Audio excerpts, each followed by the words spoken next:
Three guys chilling on a podcast. Social distancing because it is cool. Yeah. Good morning, good afternoon, or good evening to whoever and wherever you are.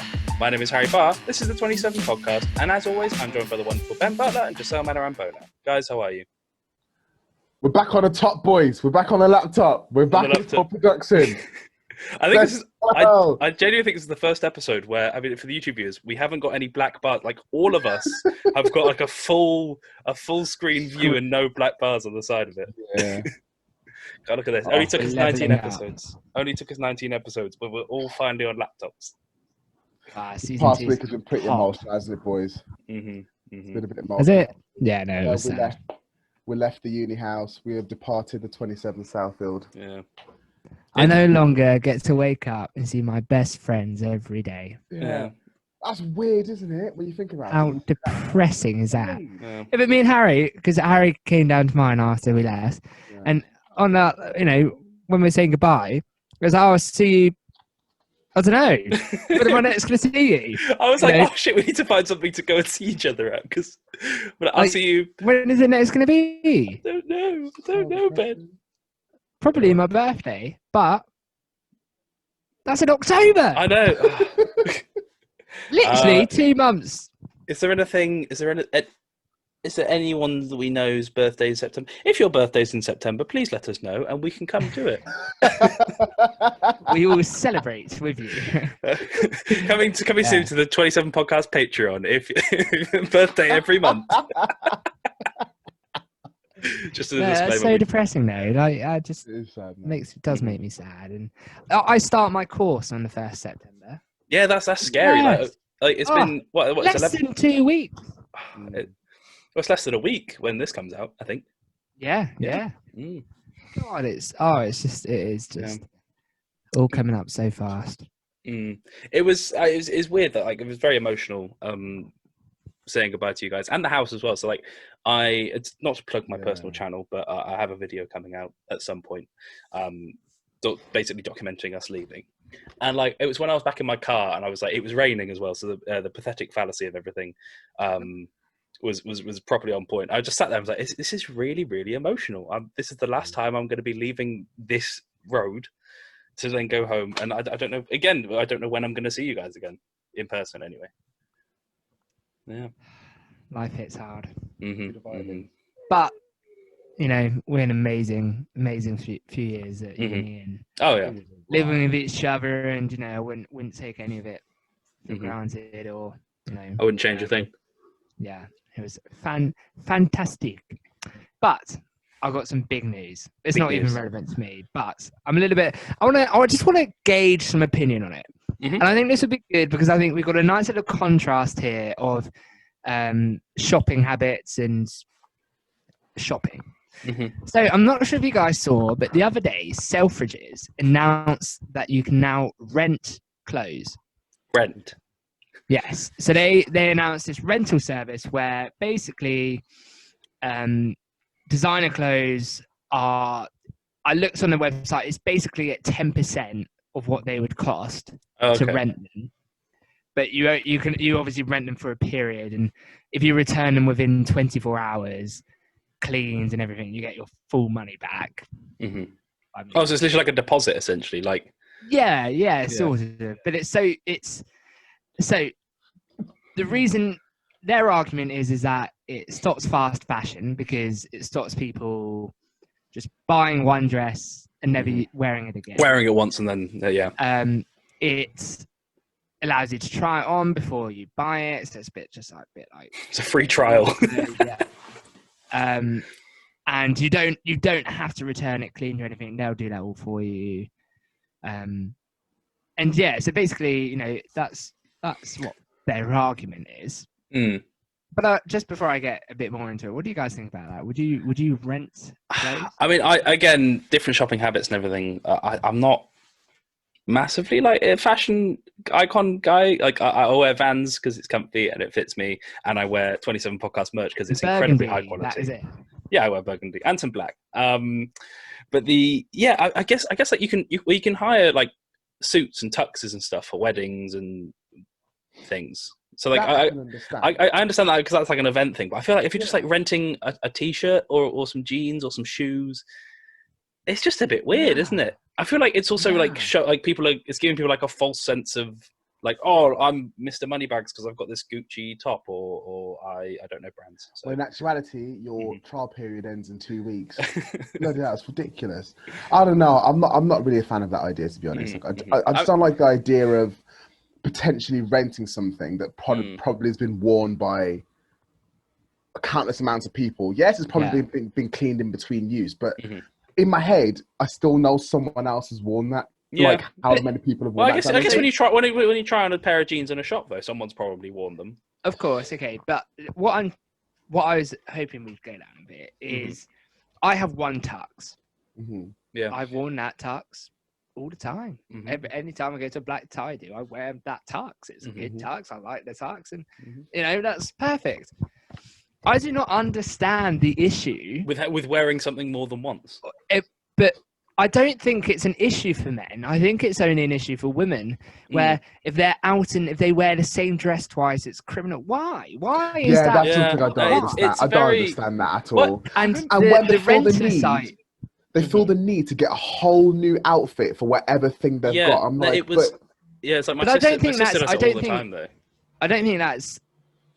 I think that's a societal problem rather than that's true. Like a girl problem. I think it's because people look at them and go, didn't you wear that to Tiffany's 21st and now you're wearing it to George's 21st? And you're like, yes, scandalous. Yes, I am. But for me, I like to spend money on clothes and things, but I always do it as an investment. So if I'm buying a shirt, especially now when we're older, and I think we're at the age, I'm hoping not to. My body shape won't change drastically within the next. I'm hoping mine will actually, just to get a bit thinner. But... but what I'm trying to say is like, you're like future-proofing. I now, if I'm buying a shirt for £70, which I will do, I will buy that shirt for the foreseeable future. To I wear will not buy it to wear to one party and then put away in the cupboard again. That just does not click with me. So obviously coming out of like easing lockdown rules and stuff like that, I haven't been able to see my home friends a huge amount, but like it's been like 1, maybe 2 weeks before we see each other again, like maybe the pub or the cricket or going out for a meal or something. And I realized, actually, so my friend pointed out, I wore the same shirt every single time I saw them. Like it was 4 times in a row. But it wasn't. Was it your green linen one? No, it wasn't. It was a different shirt actually, because I own more than one shirt, Ben. But it was just happened to be that shirt that I just wore out because I put it in the wash, put it in the cupboard, and like I just feel like it's a very weird thing. And going back to what you said about wearing like one dress, one suit to one event, I think was it Joaquin Phoenix like last awards season? He was praised by the media for wearing the same suit. Yeah, but also I don't agree with that because he was praised for wearing the same suit one time for one awards season. It's not the same as wearing it. That's what I'm saying. It's like it's such a crazy. Oh my god, he wore a black suit more than once. Yeah. But it's like shoes. Like I put money. I'd rather buy a good quality pair of shoes that are going to last me ages. My boat shoes. For those of you that don't know, I live in my boat shoes. I think I'm pretty sure you sleep in them, actually. I walked up mountains with them. I go to the beach in them. I go out clubbing in them. I will wear them wherever. I love them. I love them. Yeah. I think they cost £110. They last me 2.5 years, and I could vouch that I probably wear them 200 out of 365 days a year. So we're looking at about you wear those, 500 days. 500 days for £110. Don't know the maths, but it's not working out a lot when I wear the shoes. I've still got them now. They're definitely worn. Like I'm on the verge of needing a new pair. Not yet, but I'm on the verge. But I know when I buy a new pair, I'll get that same longevity that I had with this pair. So it's not an issue, and that's why I buy clothes and buy shoes. So I want to read this tweet that one of my friends put out that alerted me to this scheme. Yeah. So he put Cam Hussein, shout out to you, Cam. You don't listen, but shout out. Selfridges announcing clothes rental services. Palm face. how we ended up living in a society where you have to keep up appearances so much, people got to resort to renting clothes. You can't buy it twice, don't buy it. You shouldn't be ashamed to dress in whatever your budget is. This isn't normal. Yeah. And I like that. And I think that is facts. I like that. The fact that the one bit that stood out of all of that to me is the part where if you can't buy it twice, don't buy it. Yeah. True. That is very, very true. Also, I completely agree with the don't be ashamed to dress in whatever your budget is. Like you can make there is a whole genre of clothing which is charity shop clothing. But 9 times out of 10, it's actually significantly better than what is being ridiculously priced these days. Like I've recently looked into a lot of charity shopping personally because there are a lot of stuff in there that is actually so clean and so good and so durable as well at such an affordable price. And you can just wear it in a way that will give off the perception, if you really want to look like you're Mr. Moneybags, you can give off the perception that you're that just by looking at, do you know what I mean? Like just by buying affordable shit. Also affordable things. You don't need to write name brand stuff. Yeah. It's like I mean, you guys know I wear the same 3 hoodies, the same 5 t-shirts, the same 2 pairs of jeans.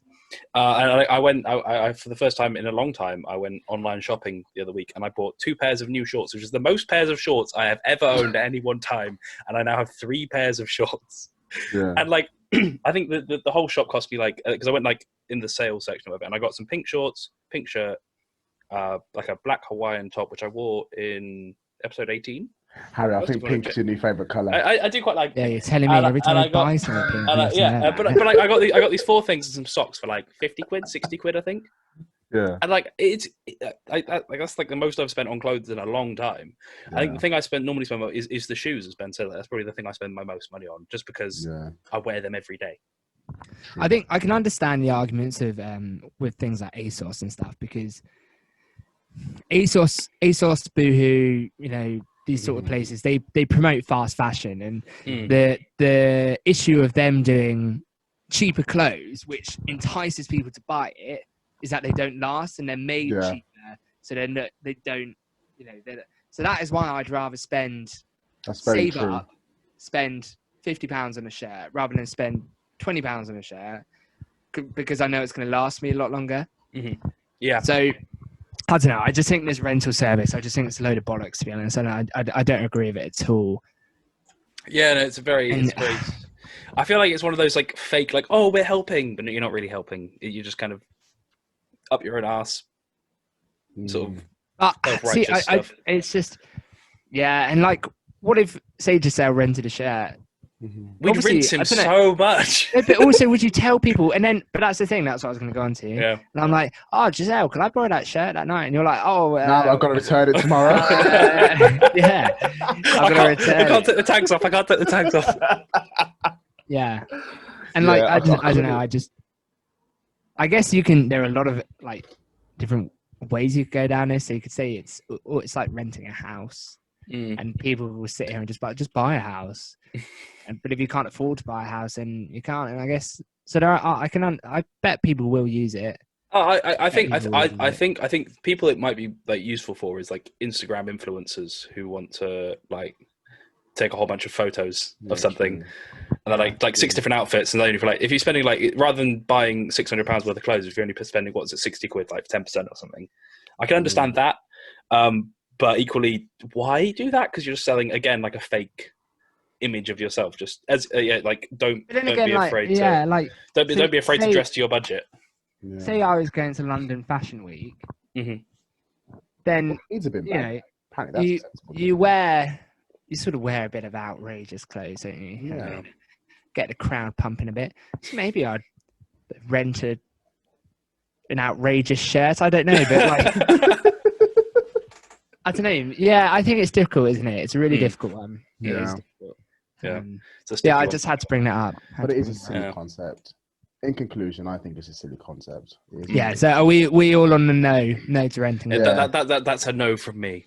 Yeah, that's a no from me. Yeah. Okay. Should we head to the Rusty Club? Oh yes. Whee! Anyone fancy a pint? Our next guest has been called a rising star in the world of music, which is very fitting as her latest single is called Space Out. From covering glass animals with actual glasses to somehow turning a watermelon into an instrument, her DIY covers are just as incredible as her original songs. It is, of course, Ellie Dixon. Ellie, how are you? I'm good. How are you? Yeah, good. Yeah, good. Thank you. We'll just pretend that didn't take me 4 attempts to get that intro done.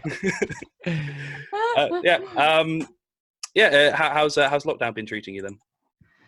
Surprisingly well. Mhm.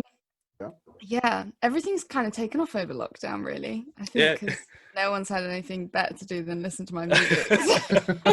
Well, that leads me into my first question quite well, actually. So I actually found your music through TikTok. Oh, really? So I think when I went to go and check it on Spotify, I think I had like 3,000 streams, and then I went back a couple of days later to show a friend it was on like 10K.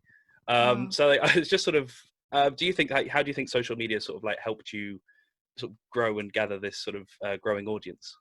Yeah, well, especially in lockdown, it's kind of the only presence you're able to have because I can't gig, I'm not seeing people face to face. So social media is the place I've been, really. So yeah, over the last few months, it's just kind of been making as much social media and YouTube and Spotify content as possible. So yeah, and I've been trying TikTok. I'm impressed you found it on TikTok because that still baffles me. We've had some varying degrees of success on it. I think I had like one that had like 200K. Ben somehow had a gardening video that went to 2 million views. Not to brag. What? That's so You've got mad. 36,000 followers, Ellie. Don't worry. I'll use one of your sounds and try and make you big. Please. What were you doing in your garden? I planted grass. Wow. Yeah. It was at our uni house, and here I am. You know. So life has gone really well for me. Yeah. Ellie, if I can take you away from the current and bring you back into the past, what made you get into music? What was that thought? Yeah. Well, I've always done music. I played piano since I was like 7, and I sang in choirs and things. But when I was about 15 doing my GCSEs, I was doing music GCSE, just, again, I didn't think about it, I just liked it. And we got a free instrument lesson of our choice along with the GCSE. So I chose singing because I just thought, good for your breathing and confidence. And I ended up just loving it. And I was crazy shy, like wouldn't even sing to my parents. Oh, wow. Yeah, like my mum asked me to sing to the words and I literally started crying. So shy. But yeah, it just kind of naturally progressed from singing some covers to my singing teacher to then she pushed me to do some open mic nights and things. She was amazing. She was actually Sam Smith's singing teacher. Oh, wow. Yeah. He's back from there you go. I think that's a sign.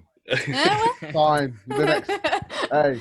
Yeah, but she was amazing and just kind of kept pushing me to take it a bit more seriously than just a singing lesson. So I was doing open mic nights and writing my own songs, and then I was gigging around Cambridge, and then went to uni, did more of it, and I've been producing for 6 years or something now. So it kind of all went hand in hand really well, really, writing and producing, and it's just been a slow build up. But I did maths at uni, which was pointless.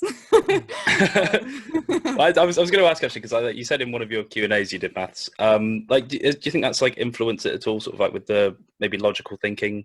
I'm sure it has. Yeah. I mean, I don't regret doing it at all. It was super fun, and at the start of uni, I wasn't really sure if music was definitely the thing, and I think it took that degree to realize. I mean, by the end of my 3rd year, I was doing like 2 or 3 gigs a week on top of my degree, and it was just like, if I'm going to this much effort, it probably means I should try doing it full time. But yeah, no, definitely, and especially on the production side, it's so technical that any sort of logical thinking and tech skills you've got is just super useful. So yeah. So did you did you have certain idols when you were growing up? Were you like, oh, I want to be the next this or that, or did you like, no, I want to be myself, and I want to be Ellie? I never got fully into pop culture as a kid. I got like a classic girls magazine when I was a kid, but I wasn't crazy into anything. I loved the Cheeky Girls when I was like 6. Oh, they do have some bangers. They do have some bangers. Come on. We Are the Cheeky Girls tune. I mean, I watched a lot of X Factor when I was a kid. That was like, you're like, that's gonna be me one day. To get the whole sub story, the whole 10-minute segment. Yeah. So I remember this came back to me the other day. I remember watching X Factor and like turning to my dad and just being like, "Can I do that one day?" Dad's like, "Sure." Would you go on one now? Hell no. No. So I'm just gonna drop a bit of insider knowledge here. Ooh. Oh. Joscel Manarambona went on The Voice. Yeah. No way. Yeah, for all our listeners out there, Joscel auditioned for The Voice. Yeah, that was fun. So did I, actually. What? Did you actually? I was asked on and did an audition and just didn't get anywhere. It was one of those things where like they asked me to do it, so I'm gonna at least. The whole process was weird, wasn't it? What? It's actually a lot longer than people think it is. Like when I went, I had to do, it was like almost a 3-step process. So the first part was like a cappella. Second part was with like a backing track. That's how they did it on the day. And then that's kind of how they just cut everyone off. And then they'd walk in and be like, if I call your name, sorry, you're not through to the next thing. It's the most tense thing in my life. I was like, oh my God, my heart was pounding. I was crying. That's without the TV camera. Without the cameras, exactly. Like, what the hell? Out of all of them, I feel like The Voice is probably the weirdest, because like obviously they turn, like the whole point of it is like you it's not based on the sub story, it's based on the singing voice, so then they turn around, but then after that, so it's the best one. I don't know, but then after that though, the whole turning the chairs around thing is pointless, and like it's just it's based on the sub story or your look or no, because if you turn the chair around, you're committing to having that voice. I know, but like once you get to the public vote, though, exactly, yeah. Oh yeah, but that's further down. That's just the public. That's the rest of the show. Yeah. That's what's wrong with people. Exactly. We get real deep on the 27 podcast today. Yeah. So Ellie, obviously you've been making some new music through lockdown. Like as I said, Space Out, your latest single. I think you said you created it in lockdown. Yeah. When you sort of go through the process, do you like take inspiration from other artists, or do you try and carve your own path? Oh, I was going to ask that, yeah. What are your inspirations for your music? Yeah. Yeah, it's very song dependent, I think. Normally when I record, I very much distance myself from thinking about any other music. And just so it's really like in the moment, whatever comes into my head. But with Space Out, I was a little bit more conscious of the sound and what I was trying to do. So I was listening to a lot of Easy Life and Still Woozy at the time, who were both very like groovy indie pop, sort of really wavy sounds. And I was just I'd just done covers on YouTube of Still Woozy and Easy Life. So I think the sound had already kind of come into my production through those covers, and I was just really liking it. So I thought I'd sort of have a go at really committing to that sound, basically, and seeing what happened. It's super dependent on the song, but yeah, definitely Easy Life, Still Woozy on Space Out anyway. So I was listening to the radio the other day. I was listening, and you know, Radio 1 or BBC have those like news beat segments, and so you know, like 15 minutes, and they had this artist on from Scotland, I think, and she was meant to be performing at the BBC Radio 1 weekend or whatever it's called. And she was saying that actually everyone has been saying, oh, you know, there's gonna be so much good music coming out, like once lockdown's over or whatever, like because everyone's had so much time to write. And she was saying, well, no, that's not true, because a lot of the time we need inspiration to write. And just looking at your four walls, that's not inspiration. So actually, it's been hardest to write. Would you agree with that, or do you think it's just, I guess, different? I think it depends on the artist. Personally, I've been completely the other way because songwriting,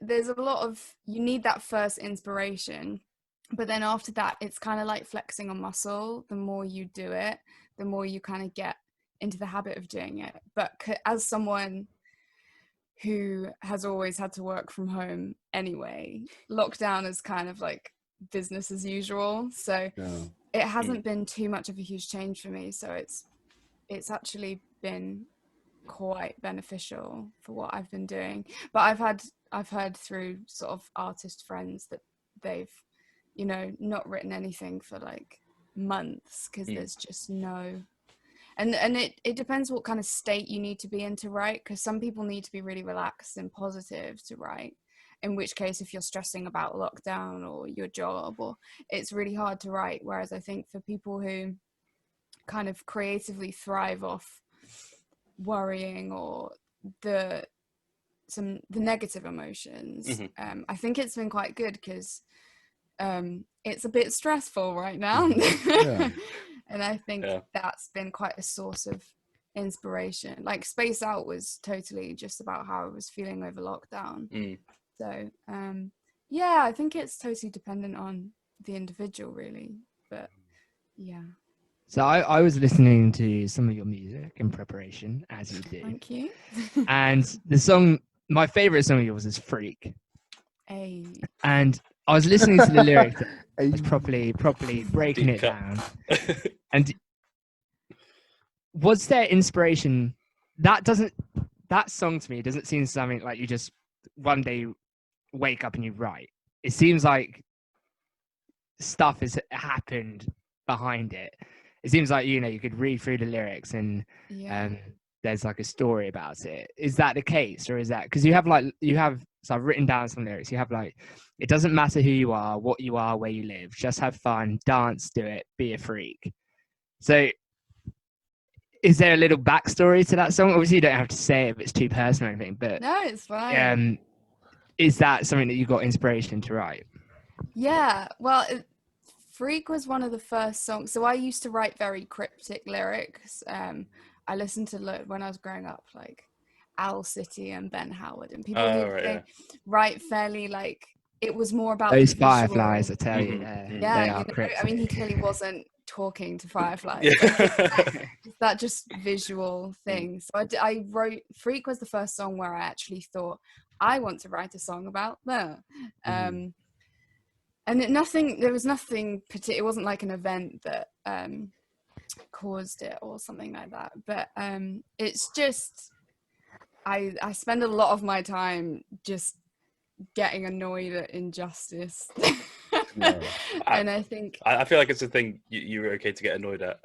Yeah, well, there's worse things. Yeah, so and I've always been fairly sort of against the norm with how I've been. I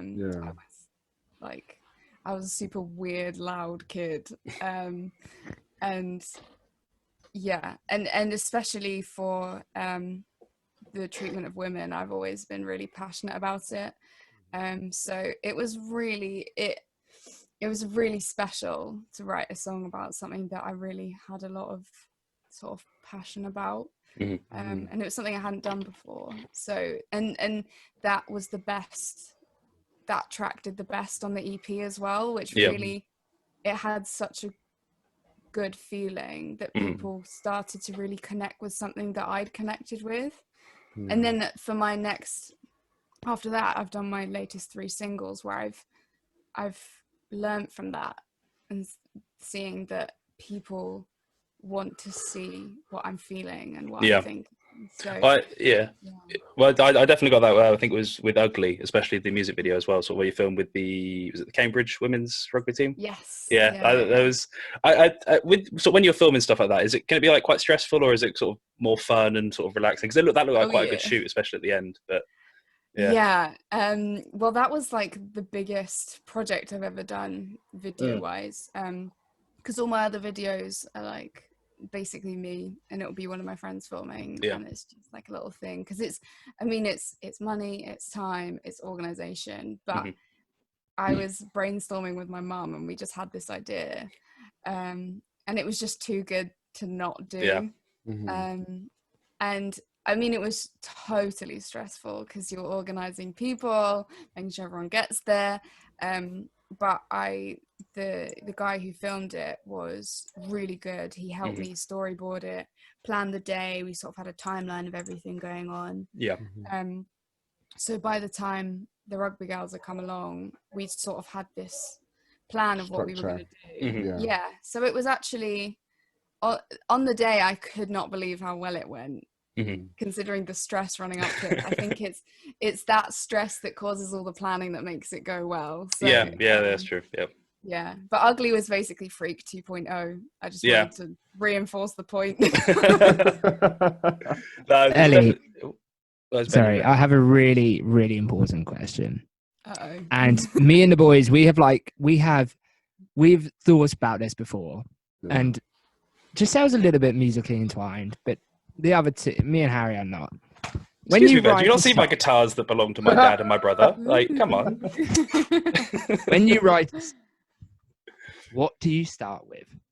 The music or the lyrics? I'm gonna be really boring and say it depends. Okay, well, but like, how can you write?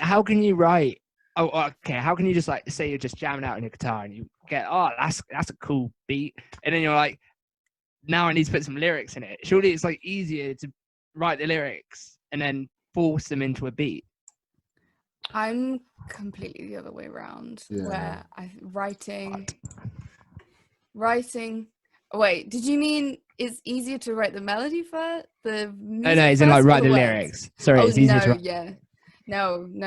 I way prefer making the music, and then once I'll make like a really simple bit, and then I'll just play it over and over, and then just wait for things to come. I think it's way easier to get the vibe from the music, because then you've already got some idea of what the song could be about. Yeah. You know, I guess you got like major, minor. You can base the lyrics on like the tone of the music, and like you get a general vibe from the music first, and then you get a direction as to, do you know what I mean, like how your lyrics are going to be. And it works the same way around. If you write lyrics, you know what the music should kind of be. But I find it way. Also, writing a melody with absolutely no context is quite hard. Yeah. And I tend to not write lyrics without some sort of melody or rhythm. But then I listen to something like Freak, which the lyrics are really, like, if you actually just read the lyrics, they're quite deep and, you know, can be quite emotional. But then it's quite a little bit of a, you know, an upbeat, you know, tune. So like, I don't understand. Obviously, I don't understand, but how you could write that, the music for that, and then you're like, shoving these lyrics. They don't. When you read it, if you had them on two different sides, they wouldn't necessarily fit together because of the tone of the music and the tone of the lyrics. Yeah. Well, that was actually the one song that I did write the lyrics first. Oh yes. You spotted it. Mate. You gotta. I'm good at this, guys. I'm good at this. Basically a detective. Ellie, so doing a bit of research. I sort of, like you said earlier as well, you sort of started covering songs, then you went into the writing and production of it. But sort of like going back to your YouTube work, especially sort of, I think most recently was the Billie Eilish cover, but sort of your DIY stuff. So like, how do you look at a watermelon and be like, yes, I can turn this into a song today? Like, well, I grew up on YouTube watching like the classic British YouTubers, and then like loads of music YouTubers, and especially like John Cozart, if you've heard of him. Yeah. And he was like the epitome of doing music stuff, but doing whatever the hell he liked, and it was random ideas, and he'd make little beats with making noises with his mouth or hitting cups, and I think that like fully wedged itself in my subconscious, because one of the first things I ever thought of doing was making music with, different things around the house. Yeah. So I think it was very naturally born of what I was obsessed with when I was younger. And now it's been the recent ones have been kind of inspired by the song name. I mean, Harry Styles released a song called Watermelon Sugar. What does he expect I'm gonna do? Well, I think sort of my favourite of the more recent ones has been the Glass Animals one, Heat Waves, like using the actual glasses. So yeah, no, I was it. Am I right in thinking like it was in a competition or something? It got to the finals of the that was mad. Oh, they did a remix cover competition, and they'd actually reposted my cover before they then announced this competition. So obviously just upload the cover and makes the final, and they're like talking about it on their live stream and reacting to the song, and I'm just sitting there like screaming. That was just crazy. I mean, over lockdown I found that artists have been a lot more responsive to kind of the interaction with which has been so nice to see, because I think everyone's felt a little bit closer to the artists they like, really. And I've had 3 covers now reposted by the artists over lockdown, and like it's just been a lot of me running around the house shouting, telling my parents. No, I get that. Yeah, that's so now that Space Out is out, is there an EP to follow, an album to follow, or is it just singles at the moment? What are we looking for?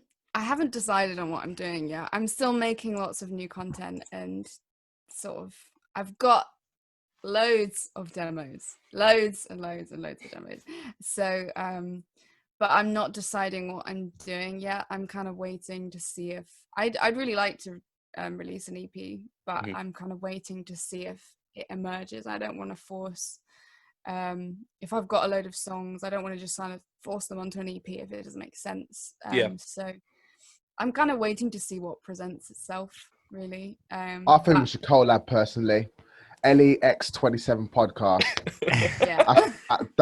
That's a banger. That's a chart hitting right there. And I only sample this conversation. Yeah. Sample it.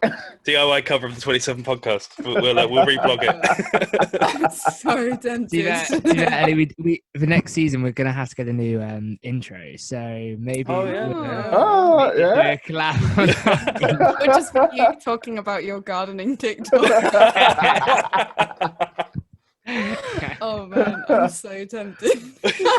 I know, please do. I'll give you a shout. Give you a ring. But so I'm just kind of working on things, seeing what happens.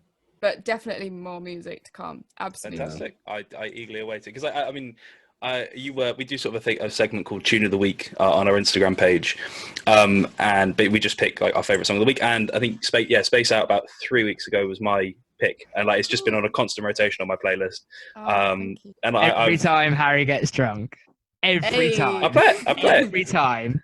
He is like, let me put a song on. It's a really good song, but it's really unknown artist at the moment, but she's going to be big. She's going to be so big. And he puts on the same song.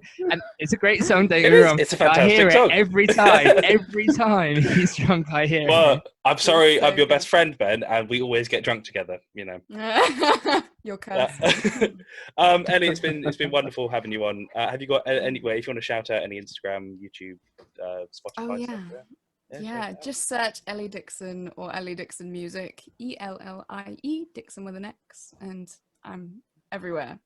Fantastic. Whoa! And you're probably the most qualified person we've ever had answer this next question. Whoa. It is the most important question you're probably ever going to answer in your entire life. In order to become a member of the Rusty Club, which is our interview segment of the podcast, what is your favourite ABBA song? Oh, what a question. Thank you. Okay. This is a deep question. I've got a few possibilities, but just so you know, just before you answer this, couple of weeks ago, we had someone on called Emily, and she gave us a curveball. She gave us an absolute Yeah. A deep cut. A underarm deep cut. shot. And it wasn't on the greatest hits album. And since we've gone away and listened to it, and it is an absolute banger. So we're expecting big things now. No pressure. Okay. This might be a bit of an anticlimax. It is on the greatest hit. It's on Apple Gold. Yeah, okay. I just love Waterloo. Oh, okay. Waterloo. I don't I don't think we've had that yet. It's always normally Dancing Queen. Yeah. Dancing Queen or yeah. Waterloo. We'll take that. Waterloo's nice. Yeah. Good answer. Oh no, but there's Does Your Mama Know? Also, and I do quite like that one because the guys sing on it, and like I think they have like 2 songs in their entire back catalogue where the guys sing. Oh, really? Yeah. Yeah, I just love also in the film that. Oh, Mamma Mia! Yeah. That's the best song in the film by far. When she's on the beach, like telling this guy. I don't know. We have had the discussion as to whether like the Mamma Mia soundtrack version and the actual ABBA song. There's like Angel Eyes is a better one of the Mamma Mia soundtrack. Yeah. Yeah. I mean, I'll forever love the originals. But yeah, Waterloo or Does Your Mama Know? Those are my tops. Fantastic. Anyway, thank you so much for coming on. Thank you for having me. Yeah. Thank you, Ellie. I hope. Oh, also, actually, just so you know, when Harry messaged you, he was drunk, and it was like 2 a.m. and we were in the middle of a field. So I feel like that was quite obvious by like the 2:37 a.m. like timestamp on the message. I didn't even notice. That's all right. Anyway, away now. Ellie, thank you very much for coming on, and good luck with everything in the future. Anyone fancy a pint? Another massive thank you to Ellie for coming on. Really insightful, talking like how the music, how production and everything goes. I think, wouldn't you say so, guys? Yeah, it was really good. Yes, yes, indeed. Thank you, Ben, for that input. Fantastic. Yeah, right. I've got another game for us. Another round of the judges in session. Ooh. Okay. Oh. Yeah. So you ready for this one? Are we cueing the intro? Order! Order! Order! Get a grip of yourself, man. Yeah. So another round of the judge is in session, and this I'm week. the judge this time because this is the second one. No. Oh. Because if you want to be the judge, you've got to come up with the topic. Oh, right, okay, cool. Okay, fine. Yeah. Proceed. This week, the topic is: should you tip your delivery driver? Oh, you got 2 minutes. Hey. Yeah. I am on it. No, you got 2 minutes, and I'm not saying who is on what side. You both are just gonna have. Okay. All right. Judgments on it. Okay. All so right. 2 minutes starting from now. Me back.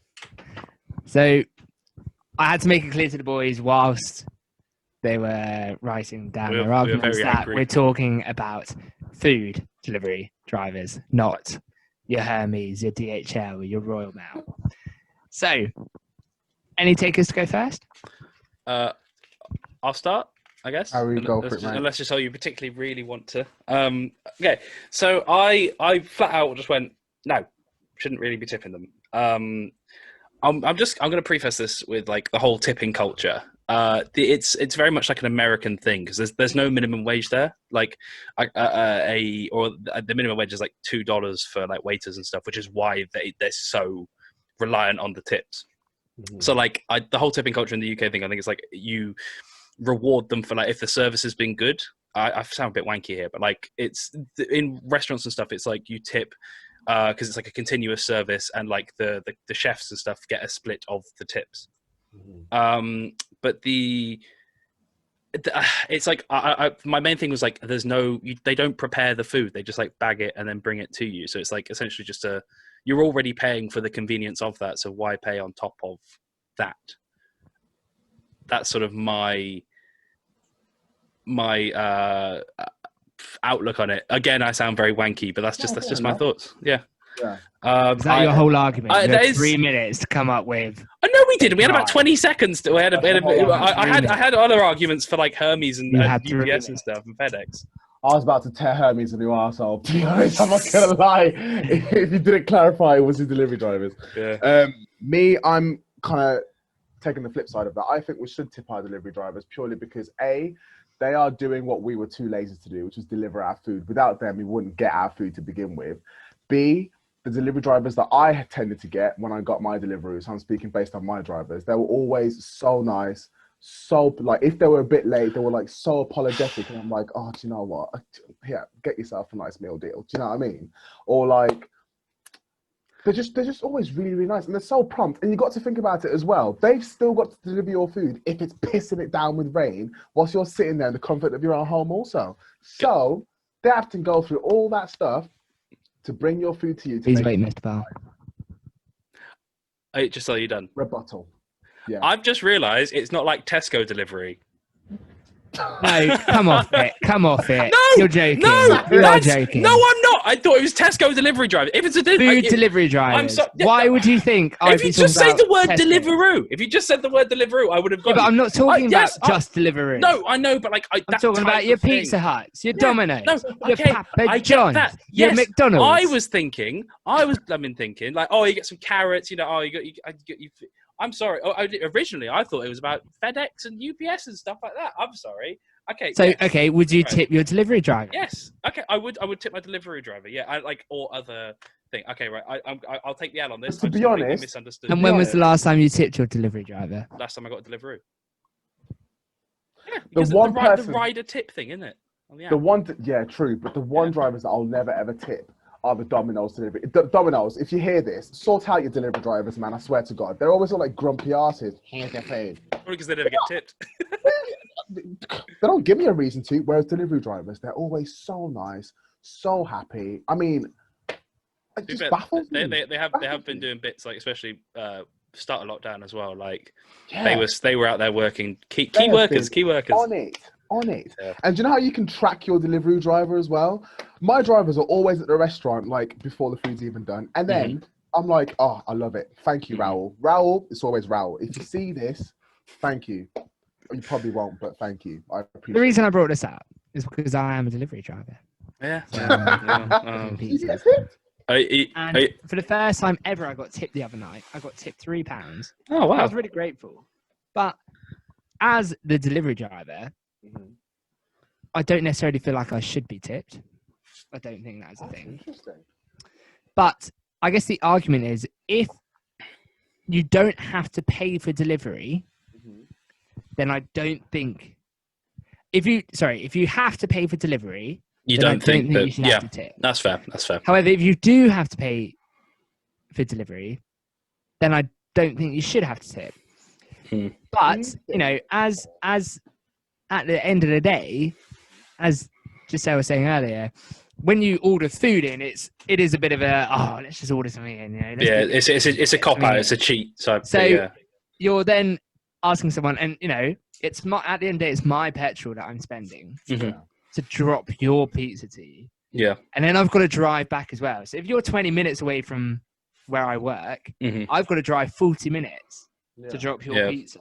I do think as well. I mean, Ben, you deliver pizzas and stuff, and you do deliver them in your car. Whereas I think, like, with delivery drivers as well, I've always got a soft spot for them because they're on like a bike or a moped or something, and it can be pissing it down with rain, and it must be quite miserable sometimes, like, doing that. So that's why I tip on Deliveroo, especially because they've got This is probably quite a dumb question, but I'm going to say it anyway. Do you think when, especially on Deliveroo, when they say they pay like an extra £3 for delivery, do you think that delivery fee should be the tip for the driver? Or is it a case, or like, where does that delivery fee go? Does it go to the company also, or does that delivery fee go to Deliveroo? It'll go to.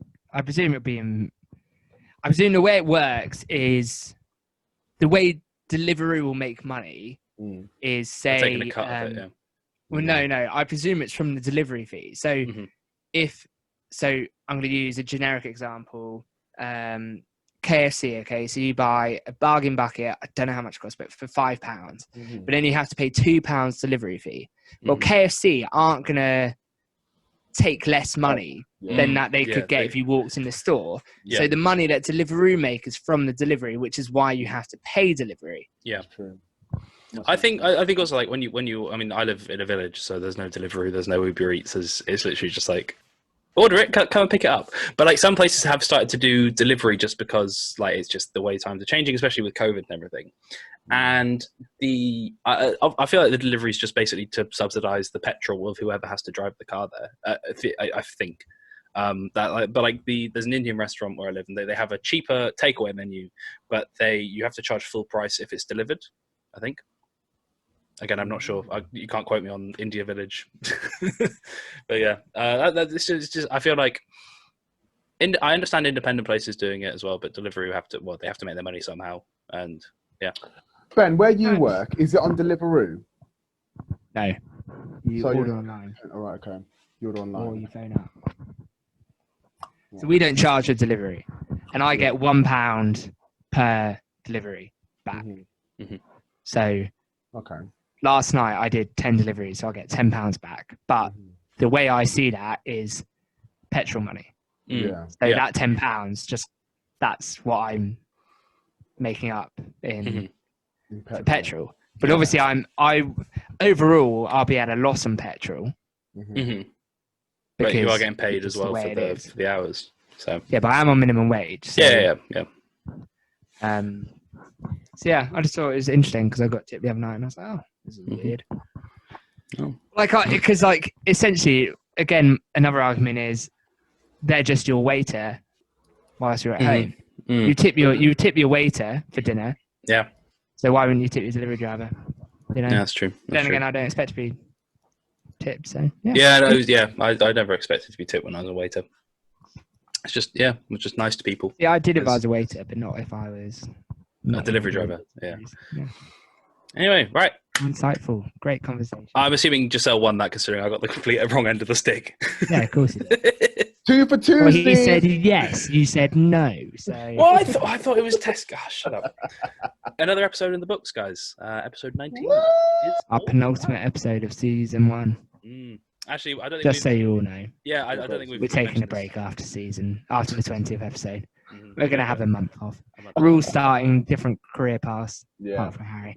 And looking for a job.